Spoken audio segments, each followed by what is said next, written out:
안녕하세요. 절대값TV의 명품 PD 한PD입니다. 자, 8월에 전세 대란이 온다고 그래요. 임대차 3법 시행이 2년이 도래하는 8월이 온다는 거죠. 자, 그래서 이제 계약이 만기가 되는 분들이 있거든요. 새로 신규 계약을 해야 되니까 전세 금액이 아까 처음에 계약하신 분들은 이제 4년째가 되는 거죠. 갱신 계약 시에 2배가 폭등했다라는 거예요. 자, 3억에 계약했는데 신규 계약을 하려니까 지금 6억이 되어 있다라는 거예요. 그래서 8월이 두렵다, 세입자들이. 자, 이렇게 이야기들이 나오고 있어요. 자, 그래서 전세 시장이 한번 다시 흔들릴 수 있다. 분명히 흔들릴 수 있어요. 올해 서울의 입주 물량이 보통 평년에 한 3분의 1밖에 안 돼요. 자, 그러다 보니까 더욱 전세 대란이 올 수 있다라는 얘기가 나오고 있어요. 서울 경기도권에서 전세로 사시는 분들이 한 40에서 50% 사이거든요. 그러면 한 50%만 잡아도 많은 분들이 힘들어할 수 있겠죠. 자, 이렇게 전세 가격이 폭등한 것은 말할 필요 없이 이제 실패한 임대차 3법 때문에 그래요. 문재인 정부 출범 전에 2017년 4월에 전세의 평균 가격이 4억 2,439만 원이었어요. 자, 그런데 임대차법 시행 전인 2020년 6월 4억 9,148만 원. 자, 3년 동안에 1,709만 원이 올랐다는 거예요. 그러니까 임대차법 시행 전에는 그렇게 많이 오르지 않았다라는 거예요. 상승폭이 크지 않았다. 임대차법 시행 이후에 1년 8개월 만에 1억 8,271만 원이 올랐다라는 거예요. 자, 뭔가 문제가 있다라는 거죠. 뭔가. 자, 그래서 서민들이 감당하기 어려운 수준의 전세 가격이 폭등했다. 그 외에도 임차인과 임대인의 수많은 갈등들이 유발됐죠. 왜 그러냐면 임대인 입장에서는 2년 기간 뒤에 집을 팔아야 되는 상황이 있잖아요. 1가구 2주택인 경우에. 자, 그러면 이제 집을 그 사람들을 내보내고 자기가 들어가야 되는 경우도 있고, 자기가 들어간다고 해서 안 들어가는 경우가 있고, 자, 그래서 수많은 갈등들이 있고 법원으로 달려가는 경우가 많았어요. 자, 그래서 이런 전세가 폭등의 원인은 이런 실패한 임대차 3법 때문에 그렇다. 그래서 인수위에서 가장 먼저 개선 대책을 내놓은 게 임대차 3법이에요. 임대인들에게 인센티브를 주자. 인센티브를 줘서 가격을 적게 올리도록 유도를 하자. 그리고 다른 인센티브를 줘서 임대 시장의 공급을 원활하게 할 수 있도록 개선하자라고 이 몇 가지 대책을 내놨어요. 전세 가격이 올라가면 주거의 질이 떨어져요. 앞에서 봤듯이 한 50% 정도가 고통을 받게 되는 거예요. 50% 정도가 움직여야 되는 거예요. 자, 그리고 우리가 생각해야 될 게 뭐냐면 4년 전에 3억을 융자받을 때는 금리가 예를 들어서 3%였어요. 3%. 그러나 지금 3억 더 융자를 받아야 되는 상황이잖아요. 6억이 됐으니까. 자, 그런데 지금은 금리가 4.5에서 5%대가 됐다는 거야. 그러니까 당연히 3억 추가 더 융자를 못 받는 거예요.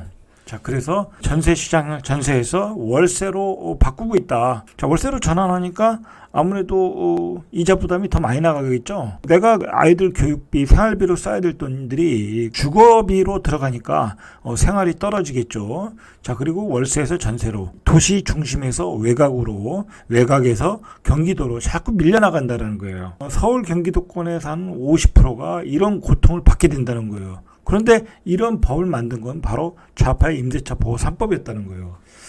제가 생각하기에는 임대차 보호 3법을 만드는 것은 그렇다 치더라도 그것을 시행하는 시기를 늦췄어야 돼요. 늦췄어야 되는데 너무나 이 편가르기 그리고 한쪽 임차인을 보호한다는 그 강한 취지가 어떤 정치적인 이념을 가지고 접근하다 보니까 무리하게 추진했다는 거예요.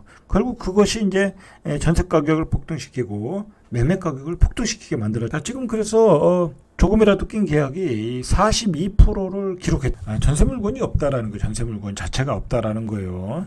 전세 물건 자체가 더 귀해졌다라는 거예요. 귀해졌다. 자, 이렇게 대출 금리가 5%에 육박을 하고 그러면 주거 비용이 당연히 이제 증가를 하는 거고, 이렇게 주거 비용이 증가하면 그 가족들이 소비를 못 해요. 어디 가서 외식을 못 하고 뭘 사지를 못 해요. 그렇게 되면 어떻게 되겠어요? 결국은 경기 침체가 온다는 거예요. 자, 그래서 요즘 안 그래도 원자재 값이 폭등하는 바람에 이제 물건 가격이 올라갔잖아요. 석유 가격도 폭등하니까. 자, 물건 가격이 오르니까 소비를 안 하겠죠, 당연히. 자, 그런데다가 주거 비용이 폭등했다. 지금 대한민국은 이런 이중고의 고통 속에 있는 거야.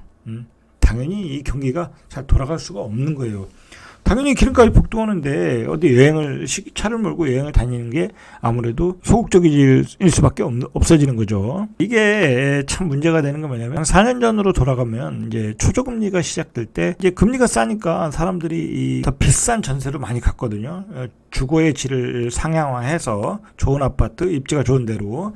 자, 그렇게 해서 갔는데 이게 초저금리가 안 되고 부동산 전세 가격이 폭등하니까 이게 다시 하향 조정돼야 돼요. 그러니까 좋은 집에 살다가 더 나쁜 집으로 간다는 게 이게 또 떨어지는 게 쉽지 않거든요.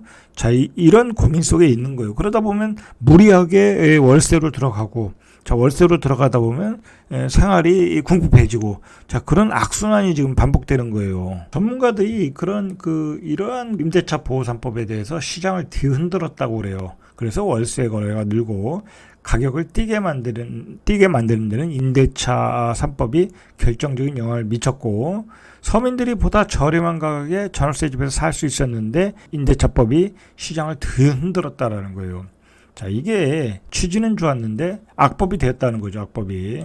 그리고 이 좌파 정부에서 결국은 만들었던 모든 정책이 임차인 위주의 정책이다 보니까, 자, 그리고 공공이 주도하다 보니까 임대시장의 어떤 공급자의 역할을, 민간인들의 역할을 다 없애버렸어요. 어떤 징벌적 취득세, 다주택자는 12%까지 내야 된다. 자, 지방의 아파트를 사도. 그러면 지방의 아파트의 공급자는 다 주택자거든요. 그거로 인해서 지방의 아파트를 살 수도 없고, 사면 거기다 대고 또 80% 중과세를 때려버리니까, 좌파 민주당에서 만드는 법들이 이게 서로가 이게 융합을 하면 아주 더 문제가 돼버리는 거야. 아주 시장을 더 완전히 왜곡하게 되는 그런 효과를 주는 거예요.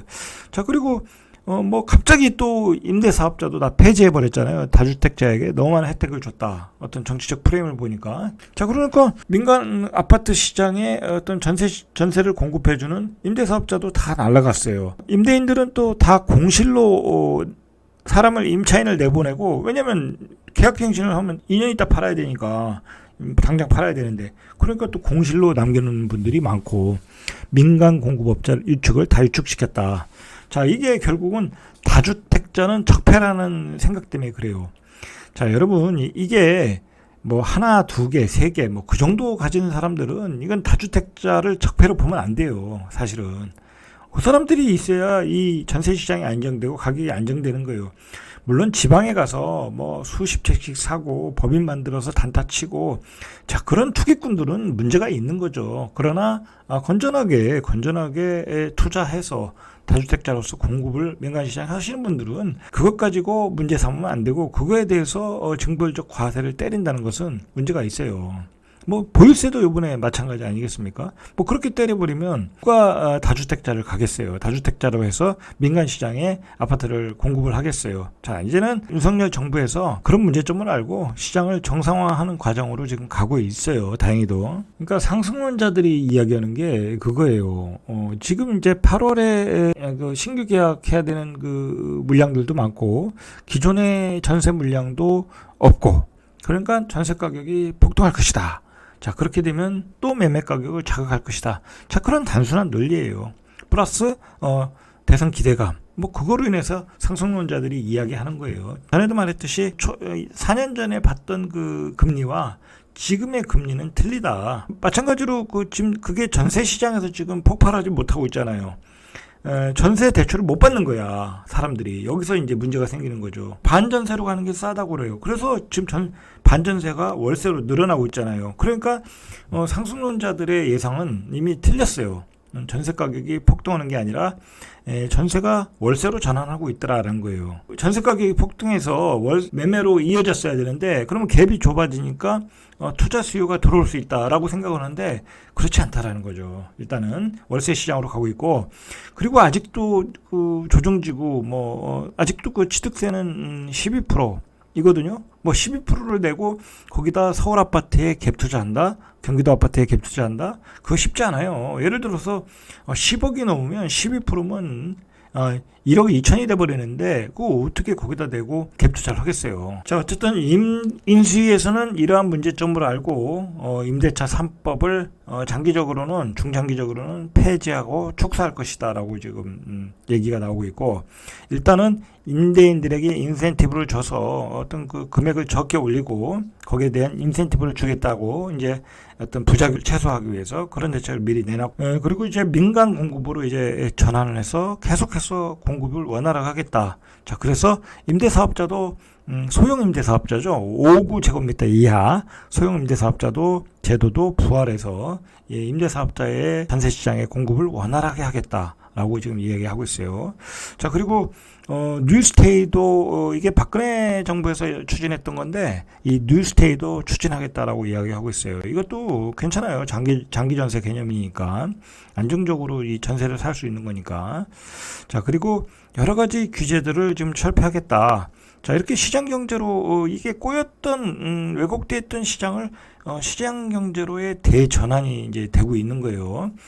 기본적으로 그 좌파 정부에서는 임차인 위주의 정책이었지만 보수 정부에서는 임대인과 임차인 둘 다 보호하는 방향으로 가고 있어요. 뭐 일단은 분명히 4년 전에 들어가셨던 분들은 싸게 들어갔으니까 지금은 비싸졌고 2배 차이가 나니까 분명히 그 갭은 메꿀 수가 없어요. 그 갭은 생길 수밖에 없어요. 자, 2배 가격은 내야 되는데, 자, 그 여력이 되시는 분들은 뭐 내고 살 수 있지만 안 되시는 분들은 할 수 없어요. 외곽으로 가든지 아니면 반전세로 사시든지 뭐 그런 초이스밖에 없는 것 같아요. 그러나 이것이 이 집값으로 연결되기에는 집값 상승으로 연결되기에는 분명히 무리가 있다. 그리고 벌써 시장에서 전세 가격이 폭발하기보다는 반전세, 월세가 늘어나고 있다라는 것으로 이미 이제 입증이 되고 있어요. 자, 그런 점에서 이 8월에 그 임차 시장 우리가 준비를 하면 될 것 같아요. 자, 이상 절대값 TV의 명품 PD 한PD였습니다.